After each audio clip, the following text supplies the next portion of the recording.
Papa Eds, guys, ay liligawan na po si Beyonce.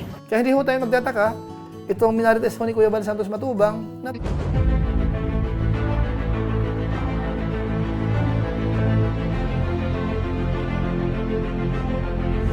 ayun, shoutout guys. Muli, welcome to my YouTube channel. Ito po si Kuya Julay, ang inyong katugang, ang inyong kalingap, na muling babati po muna sa inyo ng magandang araw, magandang gabi, saang sulok man po tayo ng mundo naroon. At sa araw na ito, meron po tayong panibagong vlog.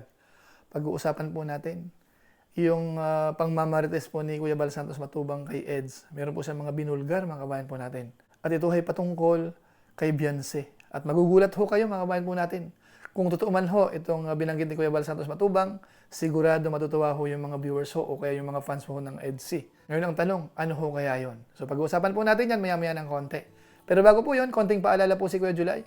Baka sakaling meron na po ditong hindi nakasubscribe sa ating YouTube channel, huwag natin kalimutan, Julay Paunil. Tapos pakipindot lang po yung notification bell button para lagi po tayong updated sa aking mga video upload. Tapos yung ating Facebook page po, kung okay lang po sa inyo, pakisuportahan din po. Pwede po nating i-follow, pwede pong i-like at saka i-share ho yung mga upload po natin.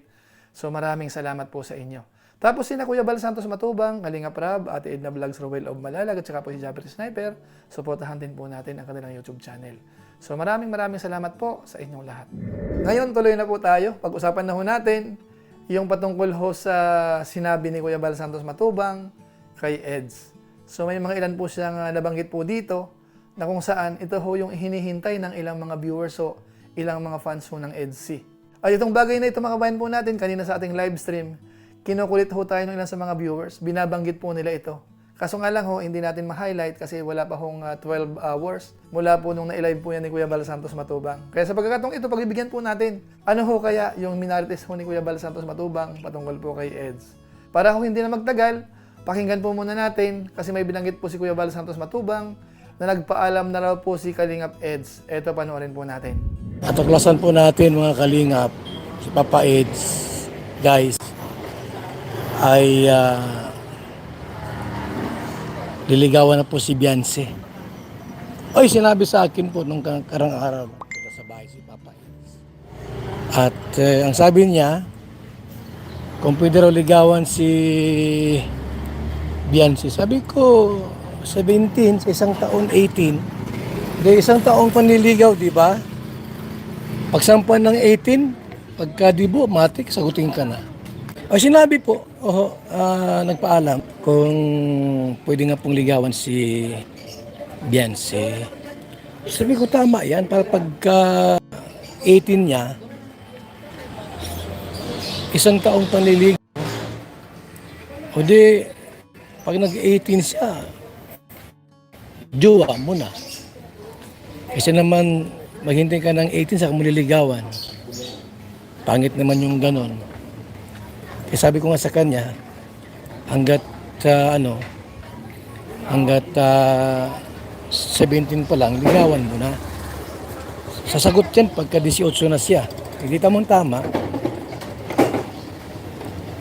Hindi ka na maghintay ng matagal. Kasi naman yung liligawan mo si Beyonce, gano'n. Tapos, hintayin mo mag-18. Sasagutin ka niya, 19 years old na siya. Ito, magandang pagkakataon yan, hanggat mainit pa. So ayan po mga kababayan po natin, maliwanag. Nagpaalam na raw hong manligaw si Kalingap Edo, mga kababayan natin, para daw po ligawan si Beyonce. At ang binanggit po dito ni Kuya Bal Santos Matubang, okay lang daw ho na 17 years old pa lang si Beyonce, ligawan na. Para kapag naging 18 na po siya, doon naman siya sasagutin. Para daw ho merong 1 year na panliligaw. So kung ating iisipin ho, tama ho si Kuya Bal Santos Matubang. Kahit pa paano ho, yung 1 year na panliligaw, sapat na ho yun kung talagang seryoso po yung lalaki. Although para sa atin ho, sa kapanahonan po natin, ay may inip ho tayo kapag ho 1 year, mga kabayan natin. Pero syempre ho, iba-iba po yung sitwasyon. So malay ho natin, dito ho sa panahon ni Kalingap Eds, si Beyonce, okay lang ho yung 1 year. Ano ho ang masasabi ng ating mga viewers? Doon po sa binanggit po ni Kuya Bal Santos Matubang, okay lang ho ba kayo? Pwede nyo pong i-comment po sa baba, mga kababayan po natin, mga kalingap, mga katugang po dyan. Ngayon ituloy po natin.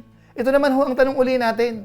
Kanino naman ho kaya nagpaalam si Kalingap Edo dito sa balak niyang panliligaw ho kay Beyonce? Ito ho, pakinggan po uli natin si Kuya Bal Santos Matubang. Kung sino ho yung kanyang tinutukoy na doon nagpaalam po si Kalingap Eds. Ito po yon. Ay, nagpaalam na po si Papa Eds dun sa magulang ni Beyonce. Naliligawan na. Nagpaalam na po. Nagpaalam na po. Nagpaalam na po mga kalingap si Papa Eds dun sa magulang. Sinabi ko na pati naliligawan niya si Beyonce. Para pagdibon niya, sagot na agad. So ayan po mga kababayan po natin, maliwanag ho yung sinabi po ni Kuya Bal Santos Matubang. Si Kalingap Eds daw ho ay nagpaalam na sa magulang ni Beyonce na manliligaw sa kanyang anak. Walang iba kung hindi po si Beyonce, mga kababayan po natin. Ngayon ang tanong, totoo ho kaya itong binanggit po ni Kuya Bal Santos Matubang, mga kababayan po natin? Ay siyempre ho, binanggit ni Kuya Bal, para sa atin po sa ngayon, siyempre maniniwala ho tayo sa kanya. Lalong-lalo na ho, si Beyonce at saka po si Kalingap Edo, talagang tinututukan po yan ni Kuya Bal Santos Matubang. Kaya sa ngayon ho, naniniwala ho tayo kay Kuya Bal Santos Matubang na si Kalingap Eds ay nagpaalam na. At sa tingin ho natin, mukhang kaya hong gawin ni Kalingap Edo na magpaalam sa kanyang mga magulang o kaya sa magulang po ni Beyonce. Dahil sa pakiramdam ho natin, base ho sa mga napapanood po natin, doon sa latest event, yung birthday ho ni Beyonce, nakita ho natin si Edo talagang seryoso.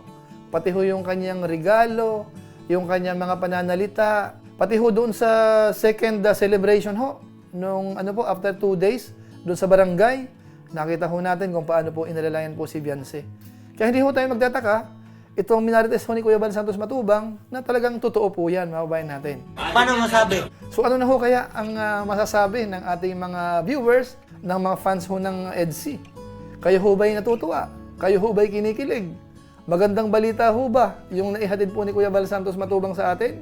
So pwede nyo po uling i-comment po sa comment section, mga kabayan po natin.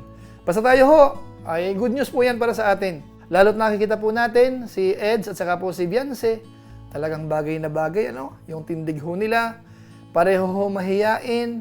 So wala ka nang hahanapin talaga. Kumbaga sa itsura pa lang ho nila, sa pag-uugali nila, mukhang bagay na bagay naman po sila. So antabayanan po natin yan sa mga susunod pong mga vlog, kung saan ho aabot, saan hahantong ito hong love team po ng EDC. So siguro po mga kababayan po natin, pansamantala, hanggang dito lang po muna ang ating mixing reaction video patungkol ho dito sa minarites ho ni Kuya Bal Santos Matubang kay Eds. Mga kababayan natin?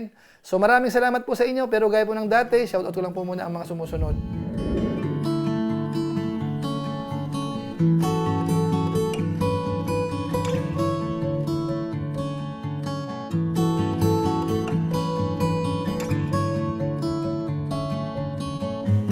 Tapos maraming salamat din po sa aking mga kasamaan po sa COOS, Kalingap OFW Organic Sponsor, sa inyo pong patuloy na pagsuporta po sa mga babahay program ni na Kuya Bal Santos Matubang at saka po ni Kalingap Rob. At siyempre po sa ating mga masugid na taga-subaybay, sa ating YouTube channel, sa ating Facebook page. Maraming salamat po sa inyo, lalong-lalo na po yung mga hindi po nag-skip ng ads at saka po masipag mag-share ng ating mga upload. Pati po yung ating live stream, Kaya kung inyo po itong nagustuhan, pwede po nating i-share. So maraming salamat po sa inyong lahat. So muli, ito po si Kuya Julay, ang inyong katugang, ang inyong kalingap, na pansamantalang nagpapaalam po muna. Kita-kita na lang tayo sa mga susunod ko pang vlog. Maraming salamat sa inyong walang sawang pagsuporta po sa ating YouTube channel. Pagpalain nawa ka ng Diyos, mabuhay tayong lahat. God bless. Bye-bye!